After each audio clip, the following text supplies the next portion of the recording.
It's a good idea to split clump-forming herbaceous perennials, like this geranium, 3 years after planting if it is a vigorous grower, like this geranium, or 4 to 5 years if the perennial is less vigorous.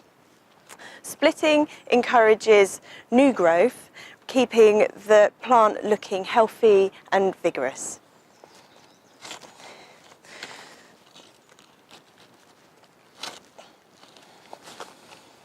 And you simply just drive the spade in.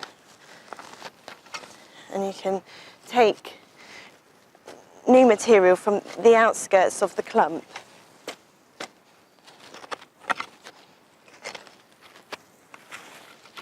Like that.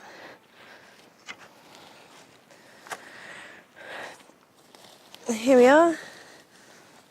A lovely new plant to be put somewhere else in the garden.